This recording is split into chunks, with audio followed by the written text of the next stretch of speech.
अस्सलाम स्टूडेंट्स, कैसे हैं आप सब लोग। आज से हम 9th क्लास की केमिस्ट्री का सिलेबस स्टार्ट करने जा रहे हैं। सबसे पहले जो हमारे पास यूनिट 1 है 9th की केमिस्ट्री का, जिसका नाम है फंडामेंटल ऑफ केमिस्ट्री। इस पूरे यूनिट में हमारे पास मेन जो थ्री कैटेगराइज किया है हमने, उसमें सबसे पहले है हमारे पास ब्रांचेस ऑफ केमिस्ट्री, इसके बाद हमारे पास है बेसिक डिफिनीशंस, और फिर हमारे पास एटॉमिक नंबर, एटॉमिक मास इन मोल, एवोगैड्रो नंबर, एग्जांपल्स, और फिर हम आखिर में सॉल्ट एमसीक्यूज डिस्कस करेंगे। ठीक है, तो these are the 3 categorised portions of the unit 1। सो सबसे पहले आज हम जो डिस्कस करने जा रहे हैं सेकंड कैटेगरी को लेकर हम लोग स्टार्ट करेंगे यूनिट 1 को, basic definitions. So basic definitions पे आ जाते हैं हम लोग।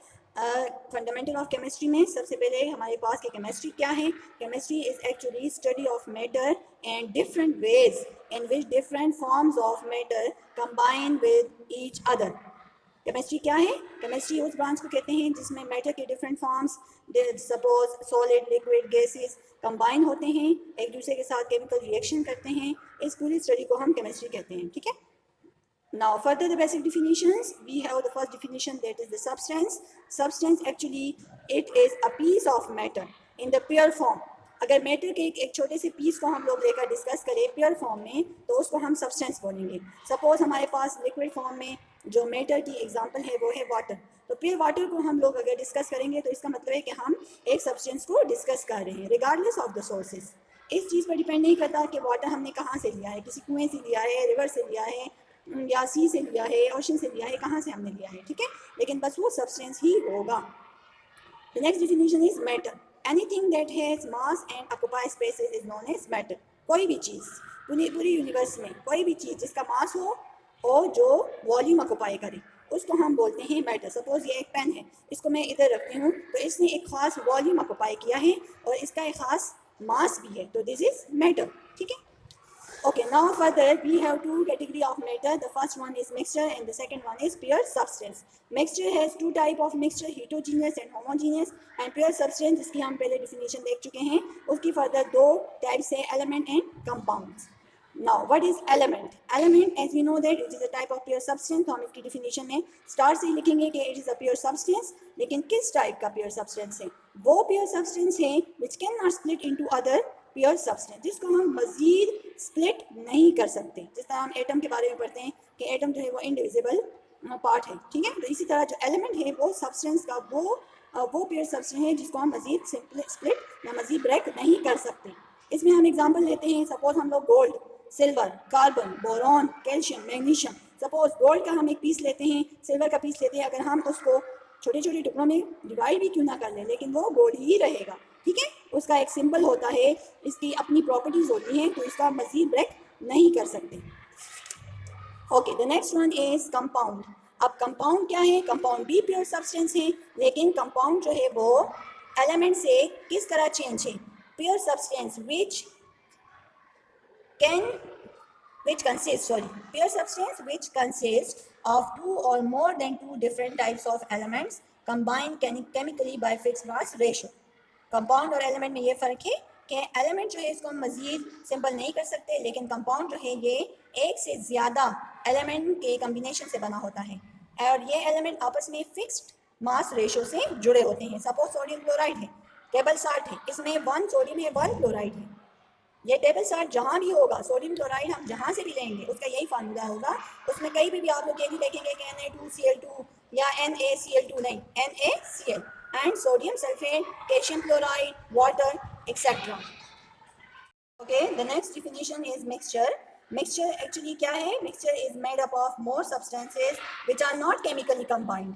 There is no chemical combination among the substance of the mixture. Mixture को हमारे पास सब्सटेंस की कम्बिनेशन है जिसमें सब्सटेंस तो मौजूद होते हैं एक से ज़्यादा, लेकिन वो अलग अलग पड़े होते हैं। ठीक है, वो केमिकल रिएक्शन के थ्रू एक दूसरे में मिक्स नहीं हुए होते। जैसे सपोज में हमारे पास एग्जांपल है एलॉयज़ की। एलॉयज़ को हम यूज़ करते हैं for different purposes, specially for as a catalyst भी हम इसको यूज़ कर सकते हैं। ब्रास हो गया, bronze. Brass is the mixture और it is the combination of copper and zinc, and bronze में टिन और कॉपर होते हैं। ये दोनों मेटल आपस में मिल के एलॉय को बनाते हैं, लेकिन ये आपस में केमिकली रिएक्शन नहीं करते। ठीक है, तो ये हमें इस टाइप के सब्सटेंस जब आपस में कंबाइन होते हैं तो हमें मिक्सचर देते हैं. Now we have two types of mixture. The first one is homogeneous mixture. As the name indicate, homo mean same, genius mean phase.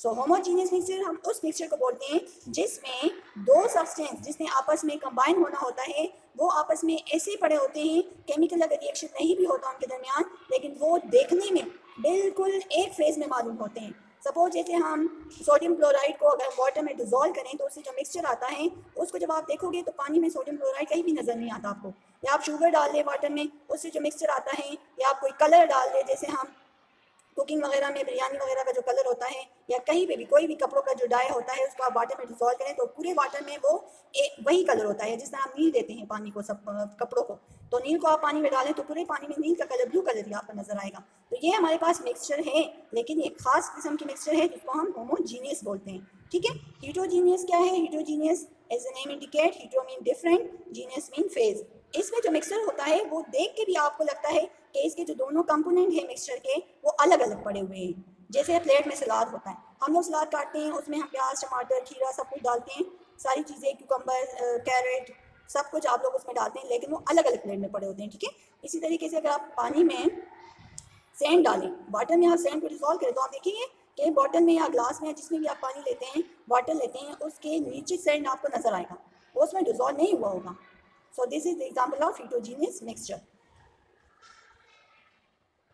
Okay student, first part हमारा कंप्लीट हो गया है बेसिक डिफिनीशन का. अब next हमारा है different terminologies related two atoms, definitions. सब first one है हमारे पास एटॉमिक नंबर, जिसको हम रिप्रेजेंट करते हैं कैपिटल Z से. This is the atomic number symbol Z. और क्या है एटॉमिक नंबर? एक्चुअली किसी भी एटम में हमारे पास जितने उसके न्यूक्लियस के अंदर प्रोटॉन होते हैं उतने ही बायो इलेक्ट्रॉन भी होते हैं. ठीक है.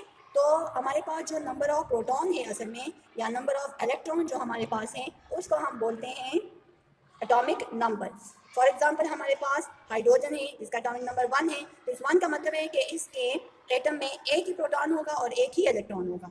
अगर हम कार्बन की एग्जांपल ले लें तो 6 प्रोटॉन होंगे इसमें और 6 ही इलेक्ट्रॉन होंगे. सोडियम की अगर हम एग्जांपल ले लें तो अगर सोडियम के सेंटर में 11 प्रोटॉन है तो उसके बाहर ऑर्बिट्स में, शेल्स में टोटल हमारे पास 11 इलेक्ट्रॉन होंगे. पहले शेल में 2 इलेक्ट्रॉन, दूसरे शेल में 8 इलेक्ट्रॉन, 8 और 2 10 हो गया, और एक इलेक्ट्रॉन रह गया, थर्ड शेल में चला गया. ठीक है. तो total number of electron sodium में हो गए 11, और टोटल नंबर ऑफ प्रोटॉन भी 11 है. तो 11 क्या हुआ? इसका एटॉमिक नंबर हुआ. ठीक है. अब हम जाते हैं मास नंबर की तरफ. मास नंबर, नाम से ही जाहिर है, मास नंबर का मतलब है कि एक एटम है उसका टोटल मास क्या है, जिसको हम एटॉमिक मास भी बोलते हैं. उसका मास क्या है? इसमें हमारे पास दोनों, जिसका न्यूक्लियस है उसके अंदर जो प्रोटॉन है और साथ में जो न्यूट्रॉन है, दोनों आएंगे. मास नंबर को हम न्यूक्लियन नंबर भी बोलते हैं. मास नंबर को हम ए से, कैपिटल ए से रिप्रेजेंट करते हैं. It is actually the sum of या combination of number of proton and number of neutron present in the nucleus. For example अगर हम ऑक्सीजन की एग्जाम्पल ले लें तो 8 जो है, हम ऑक्सीजन को देखें तो ऑक्सीजन का एटॉमिक नंबर है 8 और एटॉमिक मास है 16. सो इसका मतलब है कि 8 ही इसमें इलेक्ट्रॉन है और 8 ही इसमें प्रोटॉन है और 8 ही इसमें न्यूट्रॉन है. ठीक है. सो 8 + 8 16 मीन प्रोटॉन प्लस न्यूट्रॉन 16 आ गया. अब अगर हम आगे देखें तो केमिकल फार्मूले की क्या डिफिनीशन है, या किसे कहते हैं हम केमिकल फार्मूले को? Formula, symbolic representation of a whole molecule is known as chemical formula. For example water का केमिकल फार्मूला है H2O. सल्फ्यूरिक एसिड का केमिकल फार्मूला है हमारे पास H2SO4. तो ये हमारे पास आ गए केमिकल फार्मूला. ठीक है. नाउ केमिकल फार्मूले की फर्दर कितनी टाइप्स हैं? 2 टाइप्स हैं हमारे पास केमिकल फार्मूले की. फर्स्ट हमारे पास है एम्पेरिकल फार्मूला, सेकंड हमारे पास है molecular formula. Now what is empirical formula? Empirical formula, it is the smallest whole number ratio of a atom in a compound. What does it mean? एक compound में जितने भी एटम्स मौजूद हैं उनके दरमियान सिंपलेस्ट रेशो के हिसाब से जो फार्मूला बन रहा है उसको हम एम्पेरिकल फार्मूला बोलते हैं. एग्जांपल से हम इसको अंडरस्टैंड करेंगे. सपोज मैं ग्लूकोज ले रही हूँ, C6H12O6, ये इसका है मॉलिक्यूलर फार्मूला, केमिकल फार्मूला भी बोल सकते हैं. इसके नंबर ऑफ एटम है 6 कार्बन है, 12 हाइड्रोजन है और 6 ही ऑक्सीजन है. इनका अगर मैं रेशो निकालूँ, 6 1 = 6, 6 2 = 12 और 6 1 = 6, तो इनका रेशो बनता है 1 कार्बन C, 2 हाइड्रोजन H2 और 1 ही ऑक्सीजन. तो इनका जो सिंपलेस्ट रेशो है वो बन रहा है 1:2:1. इस सिंपलेस्ट रेशो को अगर मैं रिप्रेजेंट करूं तो ये बनता है CH2O. सो ये CH2O जो है, this is empirical formula of glucose. ठीक है, समझ आ गया. अब अगर हम मॉलिक्यूलर फार्मूला की बात करें तो molecular formula is actually the actual number of atom in a molecule, जो रियल में मौजूद है एटम्स नंबर्स, एटम्स के नंबर किसी भी कंपाउंड में, किसी भी मॉलिक्यूल में, वो जो हमें फार्मूला देता है उसको हम बोलते हैं मॉलिक्यूलर फार्मूला। अगेन वही एग्जाम्पल अगर हम देखें C6H12O6, तो ये ओरिजिनल नंबर ऑफ एटम्स है कि 6 कार्बन होंगे, 12 हाइड्रोजन होंगे और 6 ही ऑक्सीजन होंगे। सो ये इसका बन गया मॉलिक्यूलर फार्मूला। अगर हम वाटर और सोडियम क्लोराइड को देख लें तो वाटर और सोडियम क्लोराइड ऐसी एग्जाम्पल हैं जिसमें वाटर का जो सिंपलेस्ट रेशो है 2:1 सिंपलेस्ट भी है और यही इसका फार्मूला भी है। और इसमें अगर हम देखें 1:1 इसको मज़ीद सिंपल नहीं कर सकते, तो ये सोडियम क्लोराइड जो इसका फार्मूला यूनिट है और वाटर का जो मॉलिक्यूलर फार्मूला है वही इसका एम्पेरिकल फार्मूला भी है। ठीक है, तो H2O जो है इसको हम ये एम्पेरिकल फार्मूले में भी कंसिडर करते हैं और मॉलिक्यूलर फार्मूले में भी कंसिडर करते हैं। अगर हम दूसरी एग्जांपल की तरफ जाएं, दूसरी एग्जांपल में सपोज मैं बेंजीन की एग्जांपल अगर कंसिडर करूं, बेंजीन ऑर्गेनिक कंपाउंड है हमारे पास C6H6, नंबर ऑफ एटम्स इसके हैं 6 कार्बन 6 हाइड्रोजन। इसको अगर मैं सिंपलेस्ट रेशो चेक करूं तो 1:1 रेशो बन रहा है। 1:1 रेशो से अगर मैं इसका फार्मूला लिखूं तो इसका फार्मूला बनता है CH।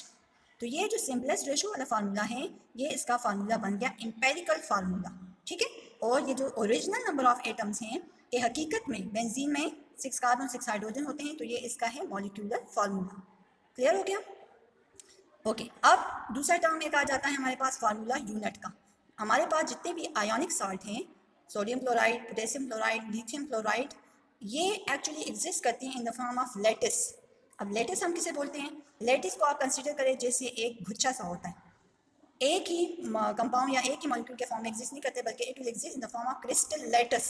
ठीक है, क्रिस्टल लेटिस के फॉर्म में एग्जिस्ट करते हैं, इस वजह से इन साल्ट्स को जो अल्कली मेटल के 1A ग्रुप के साल्ट हैं इनके फार्मूलों को हम बोलते हैं फार्मूला यूनिट।